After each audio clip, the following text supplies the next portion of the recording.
Graça e paz, culto maravilhoso, estamos na presença de Deus, celebrando, adorando ao Senhor. Isso é um privilégio para nós, não é verdade?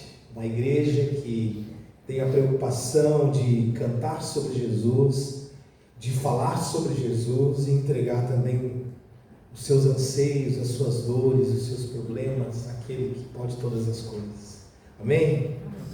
Hoje nós vamos meditar na palavra, nós vamos falar sobre o DNA de Cristo em nossa vida, o DNA de Cristo em nós. E é interessante que quando a gente pensa em DNA de Cristo em nós, nós logo nos lembramos de quem somos agora. Nós temos uma nova identidade em Jesus. Cada um aqui que aceitou Jesus como seu Senhor e Salvador, hoje pode dizer: eu pertenço à família de Deus e tenho uma nova identidade. Amém? Amém. Eu queria que você abrisse comigo no Novo Testamento, na carta de Paulo aos Coríntios, 2 Coríntios capítulo 5, e nós vamos ler o versículo 17. Segunda carta de Paulo aos Coríntios, capítulo 5, versículo 17.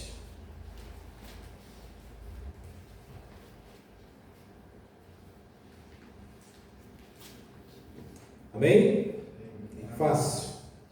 Diz assim a palavra de Deus: assim que se alguém está em Cristo, é nova criatura, e as coisas velhas já passaram, e eis que tudo se fez novo.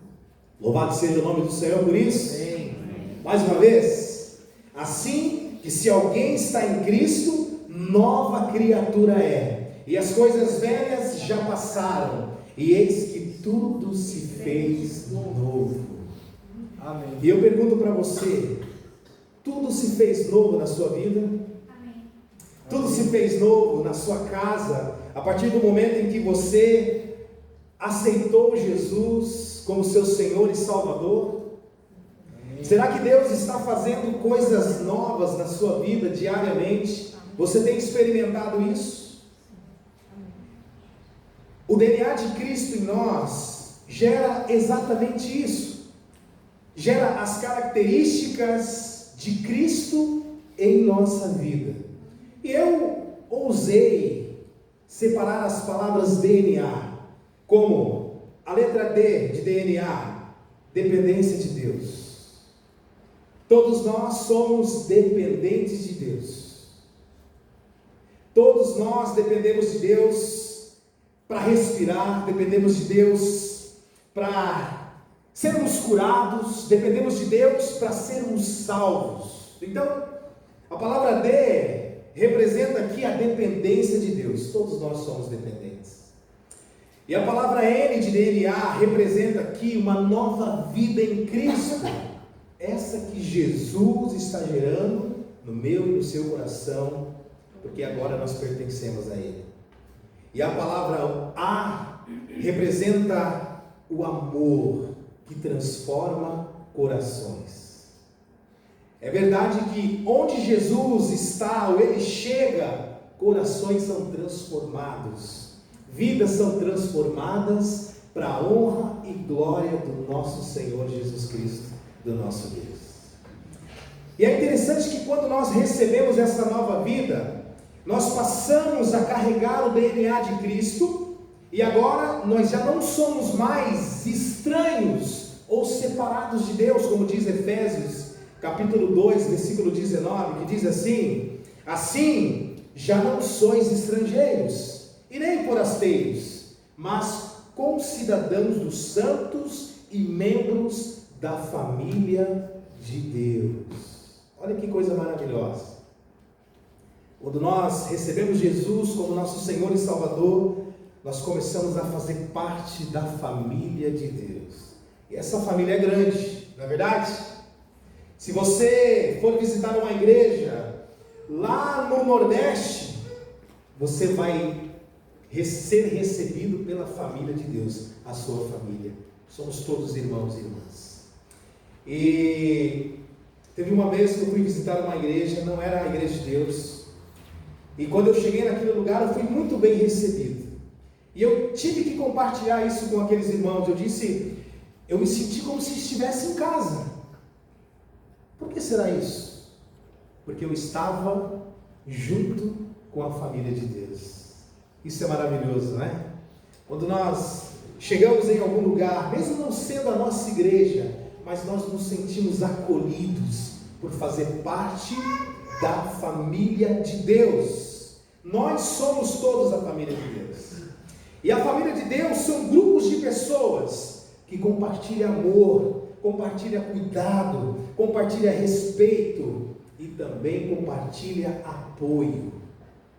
Somos imperfeitos, temos as nossas necessidades, mas dentro da família de Deus, o amor deve ser gerado e cultivado, o cuidado deve ser gerado e cultivado. E talvez nós temos que ter um coração sensível ao Espírito Santo para perceber a necessidade do nosso irmão. É isso que Deus espera de nós, são características do amor de Deus sobre as nossas vidas. Portanto, essa família é muito grande. E por fazermos parte da família de Deus, nós também, todos nós, fazemos parte das promessas do Pai. E aí, quando a gente estuda a Bíblia, nós vemos que Deus tem um plano especial para toda a humanidade, para todo aquele que tem o desejo de se aproximar dele. E o plano da redenção, esse que nos alcançou e alcançou a sua vida. Portanto, o plano da redenção é para que eu e você pudéssemos ser salvos do pecado, da perdição. Estávamos vivendo como escravos do pecado, mas ao ser alcançado pelo amor de Jesus, pelo sacrifício de Jesus, hoje nós também, por fazer parte dessa família, nós também somos participantes da promessa de Deus. E o que é mais maravilhoso diante de tudo isso, é que Deus nos revela na sua infinita bondade e misericórdia, que Ele separou para si um povo, e começou lá em Israel. Deus tinha um povo escolhido, e começou a trabalhar na vida daquele povo, tudo para que Ele pudesse derramar a sua presença. Deus está derramando a presença dEle no meio do seu povo, e você faz parte disso. Deus também quer manifestar a sua glória na sua igreja, com o seu povo. Não é qualquer povo, mas com aqueles que hoje professam a fé no Todo-Poderoso, naquele que é digno de todo louvor, toda honra, no único Deus. Amém? E Deus também quer derramar as suas bênçãos. Dessa forma, Deus quer demonstrar o seu amor e o seu cuidado em cada geração. Passam-se os anos e Deus continua abençoando as gerações. E eu e você, que já aceitamos Jesus, nós temos a obrigação de ensinar os nossos filhos, de ensinar não tenho neto ainda, mas os nossos netos no geral. Nós temos essa obrigação, o que é um privilégio daquele que nos alcançou e nos tirou do pecado. Hoje nós temos o privilégio e a oportunidade de as futuras gerações, como nossas crianças aqui, quando oramos, estendemos as nossas mãos para que Deus venha abençoar a vida deles, para que eles cresçam e para que a semente da palavra de Deus frutifique para a glória do Senhor. Nós temos essa tarefa de também cultivar a semente da palavra de Deus na vida das nossas crianças, na vida dos nossos jovens, na vida dos nossos adolescentes, na vida dos nossos amigos. E nós vemos também o DNA de Deus no Antigo Testamento. Deus revelando o seu caráter e a sua natureza. Eu começo como Deus escolhendo um povo, como eu acabei de falar já. Deus escolhendo um povo. Começou com Abraão. Deus fez uma aliança com Abraão e disse que o abençoaria, e todas as gerações futuras também seriam abençoados por causa da presença de Deus no meio do seu povo. E através dessa aliança nasceu a nação de Israel. Deus também demonstrou o seu DNA, o seu caráter, a sua natureza, quando Ele cuidou do povo de Israel.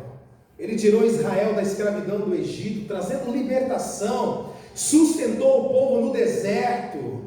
Eles tiveram sede, Deus trouxe água. Eles tiveram fome e Deus os sustentou ali, trazendo maná, Deus protegendo de dia do sol, de noite do frio. Nós vemos o cuidado de Deus, o caráter e a natureza de Deus no meio do seu povo, porque Ele tinha um povo especial, um povo que Ele queria que as futuras gerações pudessem lembrar daquilo que Ele fez, e daquilo que Ele fará e do que Ele faz. Deus também demonstrou o seu caráter e a sua natureza quando Ele instruiu o povo, e dessa forma Ele trouxe as leis, os mandamentos para a vida da nação. Deus trouxe ensinos, princípios de santidade, de justiça, de amor, porque Deus queria refletir, que o caráter dele fosse refletido na nação de Israel. Esse é o Deus que manifesta a sua presença no meio do seu povo. Deus também demonstrou o seu caráter e a sua natureza quando Ele levantou líderes. O povo não tinha jeito. Deus dava instruções, e quando menos esperava, o povo já estava se desviando dos caminhos de Deus. E aí Deus levantou alguns líderes, Moisés, por exemplo, Josué, e teve que também colocar juízes, reis, profetas, para que o povo pudesse se voltar a Ele e serem abençoados para a honra e glória do Senhor. Mas nós chegamos agora no Novo Testamento. E o Novo Testamento é a nova aliança. Velho Testamento, velha aliança. E o Novo Testamento, nós também podemos refletir o DNA de Cristo. E como isso é maravilhoso. Como é que nós podemos perceber o DNA de Cristo, refletir o DNA de Cristo no Novo Testamento? Primeiro, eu e você que já temos Jesus em nosso coração, agora nós temos a tarefa, né? Os profetas fizeram isso, alguns reis fizeram isso, líderes fizeram isso, e agora nós temos a tarefa de dar continuidade naquilo que Deus quer que a gente faça. E como podemos refletir o DNA de Cristo? Primeiro, João capítulo 13, versículo 34 e 35. Jesus nos ensina e nos pede para amar uns aos outros.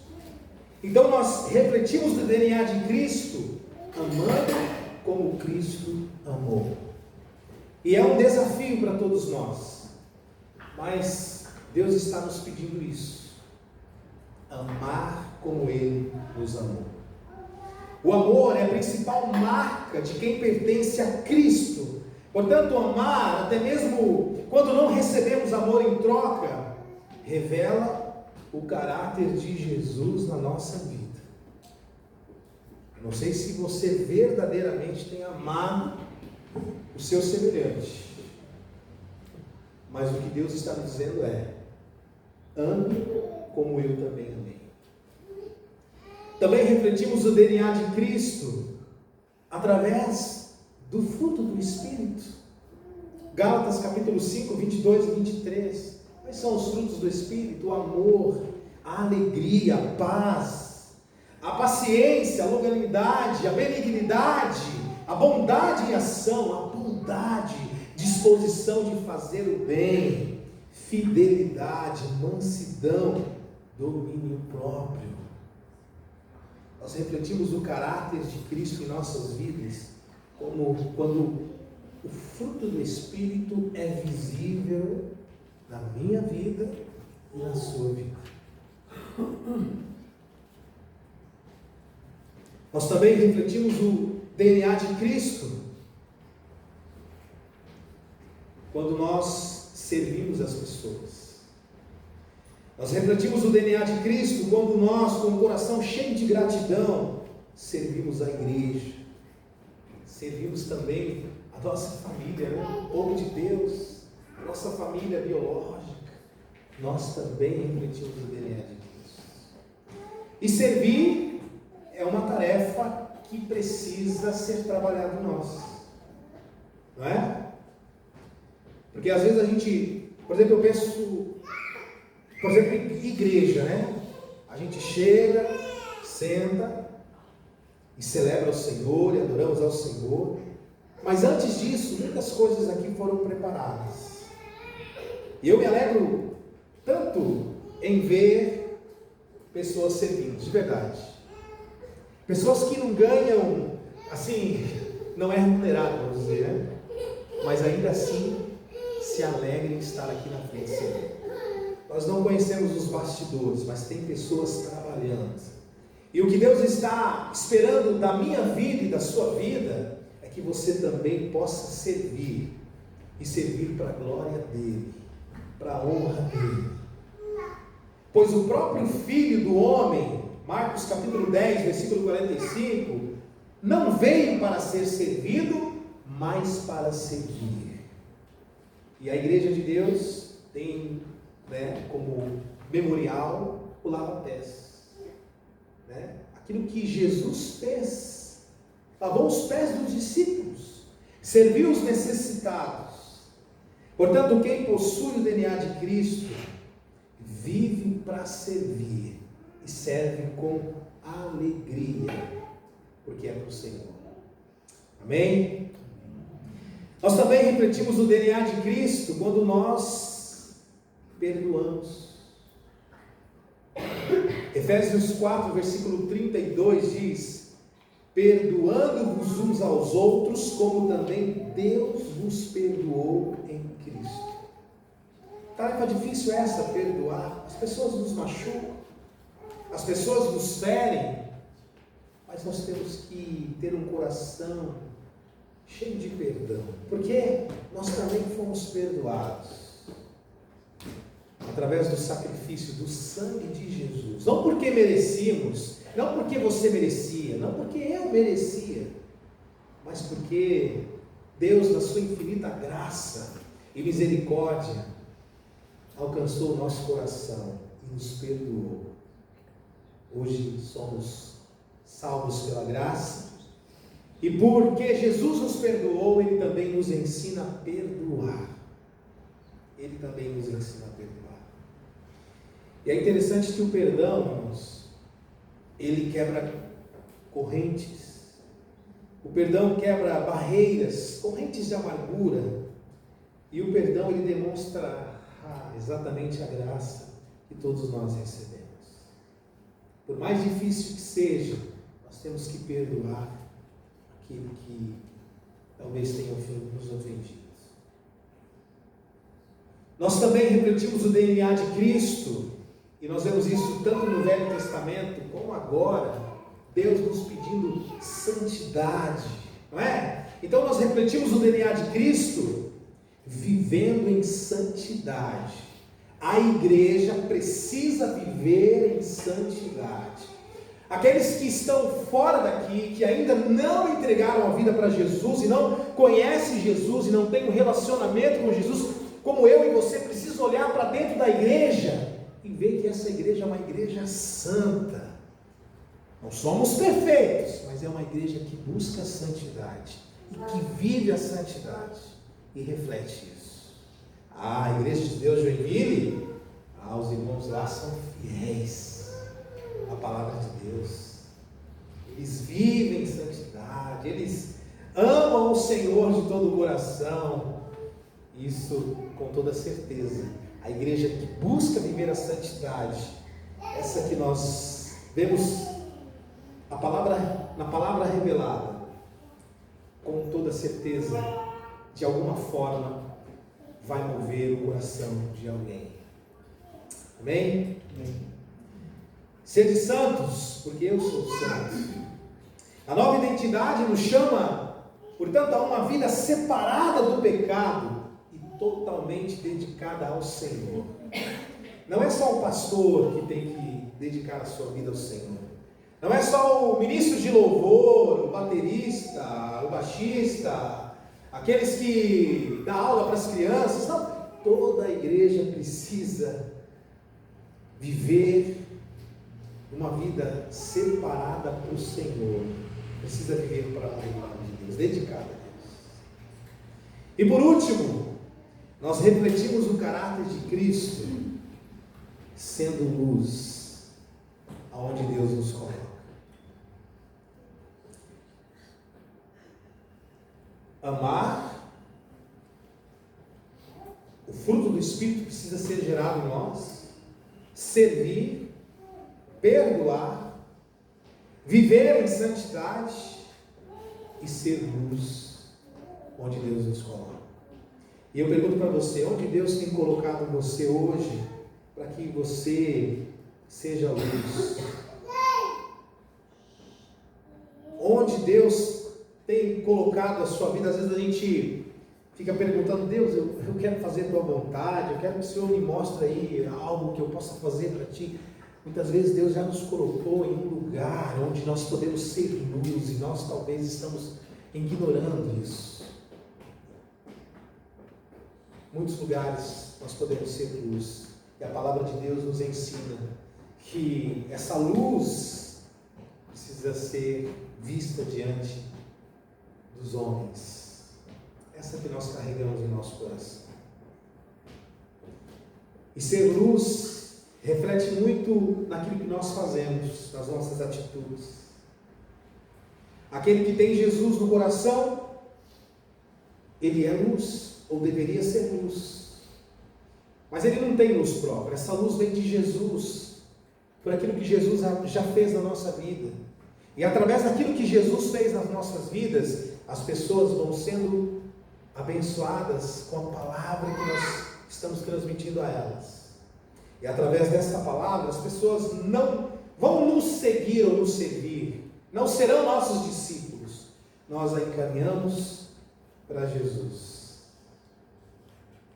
É o que Deus nos pede, é o que Deus quer da nossa vida. Se nós carregamos o DNA de Cristo, obviamente que para ser luz, nós temos que depender de Deus. Depender de Deus é viver uma intimidade ao ponto de semear isso no nosso coração, para que tudo o que a gente faça, nós nos lembremos daquilo que o Senhor fez por nós, daquilo que Ele está fazendo na nossa vida. A palavra que eu carrego, a mensagem que eu falo, o dom que eu tenho, tudo vem de Deus e é para a glória dele. Por isso, dependência de Deus. Essa nova vida deveria transparecer na vida de todo cristão, mas muitas vezes nós escondemos essa luz, nós escondemos essa identidade. E triste é quando uma pessoa que te conhece depois de anos e diz assim: eu não sabia que você era cristão, eu não sabia que você ia à igreja, eu não sabia que você celebrava e adorava o Senhor. Talvez nós, na nossa correria do trabalho, do dia, nos esquecemos. Lá no trabalho, eu fico observando muito o que as pessoas falam, converso, inclusive com os nossos amigos. E quando porque tem alguns amigos lá que também são cristãos, eu tento de alguma forma inserir ali o assunto da palavra, porque daí nós somos abençoados, não é verdade? Só que volta e meia o assunto sempre tende a outras coisas. E em último lugar fica a palavra de Deus. As nossas conversações geralmente não são com relação à palavra, mas deveria de ser. Temos assim assuntos seculares ali do trabalho, mas existem tantos outros assuntos que às vezes a gente conversa que não tem nada a ver muitas vezes, né? Assuntos que poderiam ser deixados de lado, mas começar a tocar no assunto da palavra de Deus, isso deveria ser mais natural na vida de todo cristão. Portanto, essa nova vida em Cristo precisa ser refletida onde nós estamos. E desta forma, irmãos, nós vamos viver este amor que transforma. E tudo isso só é possível quando nós entregamos de verdade, de todo o nosso coração, a nossa vida ao Senhor. Se nós queremos viver experiências e cultivar o caráter de Cristo nas nossas vidas, nós temos que nos entregar, e entregar verdadeiramente. E é um trabalho, um desafio, porque todos os dias nós temos que nos entregar um pouco mais. Todos os dias nós temos que nos ajoelhar, todos os dias nós temos que ler a palavra, todos os dias nós temos que amar ao Senhor de todo o coração. E aí virão os desafios. As pessoas vão nos ofender, as pessoas vão nos machucar, mas não importa. Nós somos mansos e humildes, porque nós carregamos o fruto do Espírito no nosso coração. As pessoas talvez ignorem a mensagem que você vai transmitir a elas. Tem um rapaz que sempre entrega folhetos lá na frente do hospital, de vez em quando ele está lá. E eu comecei a observá-lo. Algumas pessoas agradecem, e ele lança uma palavra de bênção, Deus te abençoe o seu dia, mas algumas pessoas simplesmente ignoram e fingem que não ouviram. Vai ser assim na nossa vida, mas não tem problema. O importante é que a palavra de Deus continua viva no nosso coração, porque nós entregamos a nossa vida e queremos viver essa intimidade todos os dias, até o final da nossa vida. Amém?